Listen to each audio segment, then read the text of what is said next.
Welcome back to D20 Tactics. On this channel I play Dungeons & Dragons with my friends and we explore combat scenarios and play out the tactics used to defeat monsters quickly and safely, giving you more time to get back to roleplaying. I'm your host and Dungeon Master, Sarson0, and today I'm joined by BlindOracle, Fear No Equal, AzureWolf, and LongFish. Together we'll run through typical battles that adventurers might see playing Dungeons & Dragons. Whether you're a new player trying to gain experience and level up your game, a seasoned fighter looking to learn some new tricks and maintain your edge, or a dungeon master who wants to get the most out of your monsters, join us as we slice and dice our way through monsters and mayhem and evaluate the tactics that decide who's going to make it onto the boss fight and who's going to be reaching for a fresh character sheet. In this series, the players are controlling characters straight out of the starter set. Hi, I'm BlindOracle and I'm playing the Rogue. I'm Fear No Equal and I'm playing the Fighter. I'm AzureWolf, and I'm playing the Wizard.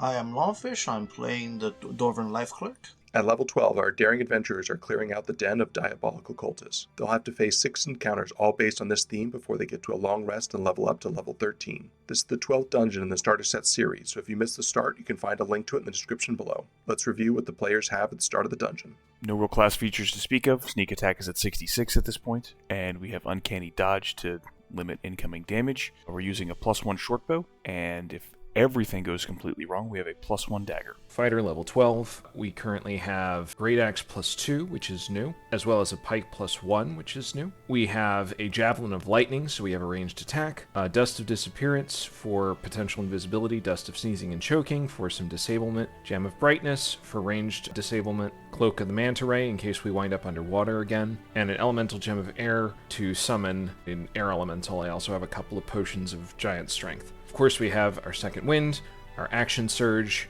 Improved Critical on 19 and 20, and Indomitable lets me reroll a failed save. The Winged Boots, which allow me a fly speed pretty much for the entirety of the adventure. I am the level 12 Wizard. We have attuned to a Pearl of Power, Cloak of Protection, get a little bit more defense on this guy, Brooch of Shielding. Still have my Wand of the War Mage +1, and my Magic Missile Wand.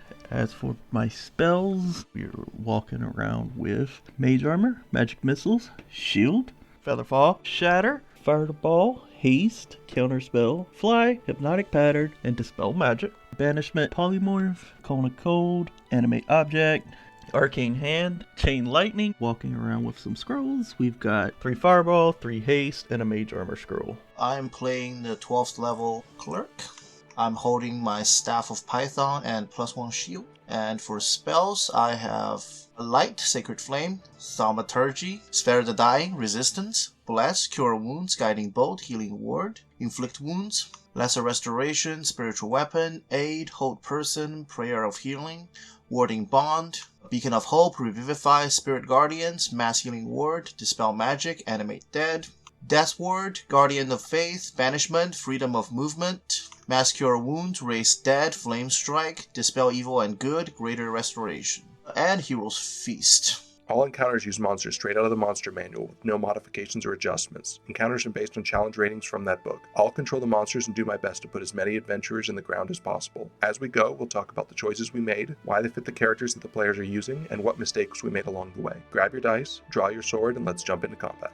As the adventurers have made their way back from the various elemental planes throughout the multiverse, they've come back to their home plane and discovered that a diabolical cult has taken root there, and so they're going to root out the diabolical cult and try to figure out what they're doing. Hit points, abilities, spells, items in hand. I'm holding the Staff of Python and shield +1. I have 126 hit points, 4 level 1 spell slots, 2 level 2 spell slots, 3 level 3 spell slots, 3 level 4 spell slots, 1 level 5 spell slot, and I have both charges of Channel Divinity. And then if you're pre-casting any spells. I am pre-casting Hero's Feast. You bring forth a great feast, including the magnificent food and drink. The feast takes an hour to consume and disappears at the end of the time. Up to 12 creatures can partake of the feast. A creature that partakes of the feast gains several benefits. The creature is cured of all diseases and poison, becomes immune to poison and being frightened, and makes all wisdom saving throws with advantage. Its hit point maximum also increases by 2d10. This benefit lasts for 24 hours. For 2d10, we have 15. I am also pre-casting 8 at 5th level. I will target the other 3 party members. Pre-casting a Warding Bond. I have a pair of rings, so I'll put that on Fighter. This spell wards a willing creature you touch and creates a mystic connection between you and the target until the spell ends. While the target is within 60 feet of you, it gains +1 bonus to AC and saving throws. It has resistance to all damage. Also, each time it takes damage, you take the same amount of damage. The spell ends if you drop to 0 hit points, or if you and the target become separated by more than 60 feet. It also ends if the spell is cast again on either of the connected creatures. You can also dismiss the spell as an action. We have a +2 Great Axe in hand. We have all of our abilities, our Second Wind, our Action Surge, and our Indomitable all available. We have 159 hit points. Rogue is holding a +1 short bow in hand and has 134 out of 134 hit points. AzureWolf has his Wand of the War Mage in hand, along with his Magic Missile wand.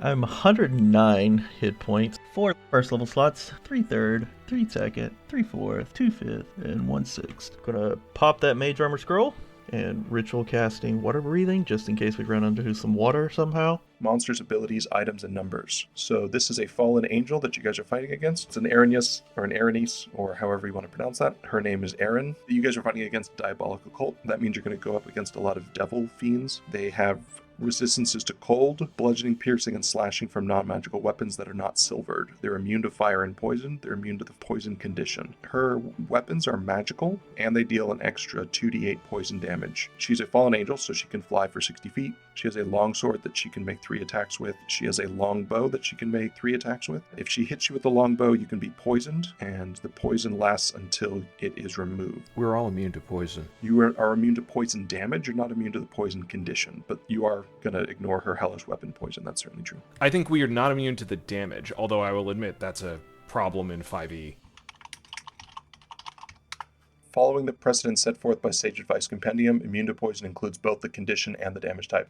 Easily done. Cool. Oh, well then. So you're going to be immune to her poison. Thank you for that. And keeping me honest. She has a parry ability, so she can use her reaction to increase her AC against 1 melee attack. Probably not going to be very helpful. Terrain and effects. So it's the outside of the cult temple, sprung up in the middle of the city under the guise of being something else. There's a couple of pillars in front that you cannot pass diagonally through, but you can move around. A bunch of pieces of difficult terrain over here, and a bunch of pieces of impassable terrain that represent the building. What do you guys think for tactics in this encounter? Stay away from that sword. Well, the bow's just as bad, sadly. Does she have fly speed? She has a 60-foot fly speed. Yeah, I mean, my primary concern is just keeping her in range. You know, we can just throw things at her if she goes up. Otherwise, try and keep her off the squishies like usual, but that's going to be very difficult. Yeah, those 3 hits are going to hurt. Hopefully she won't kill the owl. That owl's dead. That owl never stood a chance. I thought about not saying it, and I was like, nah, he's learned that lesson too many times. One more rules question before we keep going. Does she have blind sight of any varietal? She has true sight of 120 feet. Monster with true sight can, out to a specific range, see in normal and magical darkness, see invisible creatures and objects, and automatically detect visual illusions and succeed on saving throws against them, and perceive the original form of a shape changer or creature that is transformed by magic. Furthermore, the monster can see into the ethereal plane within the same range. I don't see anything about this that would allow them to see a hidden creature. If your hide was granted strictly by the fact that you were invisible and you had no concealment, that probably wouldn't work. Correct. If it was granted by dim light or darkness, it probably wouldn't work. If it was granted by an illusion, it wouldn't work. But if it's entirely mundane hiding, I don't see that true sight's going to fix anything. Thank you. Just wanted to check. What plane are we on? What plane are you on? You're on the prime material plane, and she is not a native of the prime material plane. Let's go ahead and roll some initiative. Anybody have higher than a 20? Who's got between a 20? Wait a minute. I have higher than a 20. I got a 21. Anybody have between a 20 and a 15? Rogue is an 18. Fighter with 16. 15 for the wizard. I have a 14 minus 1. Owl.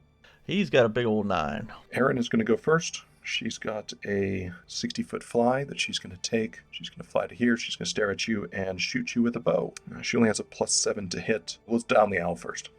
18 to hit the owl. Yeah. Her minimum damage is 4. Also, she's going to do a bunch of poison damage, so the owl's probably dead. He's only got 1 life. After that, she's going to target Wizard. I think you have the lowest hit points. Nat 20 to hit you. Yeah, that's going to hit no matter what I do. Take 8 points of piercing damage and a bunch of points of poison damage that you ignore. Second attack, she's going to get a 14 to hit you. After that, she's going to move behind this pillar here. After that, we're going to go to the rogue. We're going to go ahead and move behind the pillar, sort of into the crates there if we can. Take the hide bonus action. 24. Yep, your minimum is 23. Her passive perception is 12. You're always going to make it. We're just going to ignore that roll from then on in, and then we're going to standard action shoot her with a bow. If I can see her. Yep, you can see her, though she doesn't have cover. Okay. Oof. 14 to hit? Miss. Yeah. Okay, turn. After that, we go to the fear. Advance 30 feet and dodge, because we're not going to be able to get to her, and I want to be out in the middle where I can move to wherever she goes. And that's it for me. After the fear is the AzureWolf. Can I move south of the road, please? And I think I counted that to be 60. I'm 55, but yes. Not that I'm thinking this is going to work, but let's try banishment. Tell me about it. DC 17 charisma save. She has magic resistance. She'll have advantage on saving throws against spells or magical effects. That's what I said. I don't think it'll work, but hey. Her charisma save is +8. I rolled a 1 and a 6. 8 plus 6 is 14, which is not enough, and that's that encounter. I am holding it for a minute. Wow, I was totally not expecting that to work. Report hit points. 159 out of 159. 134 out of 134. 126 out of 126. 101 out of 109. Not a great showing from the single target monster. Anybody doing anything at the end of the encounter, this is not a rest. Falling to the ground in shock. Congratulating the wizard. Rogue, you gonna go pick up an arrow? No. It doesn't meet the minimum threshold to pick up an arrow, because you only get half back. The adventurers are going to make their way deeper into the Diabolical Cult temple. Looks like they're riding pretty high on that first encounter, and I think they know what they're going to do. So we'll see if they're going to be able to make it through the rest of it. 1 encounter down, 5 more to go before the long rest. Thank you for stopping by, and I hope you'll join us next week as the adventure continues. I'm Saracen Zero, and I will see you next time.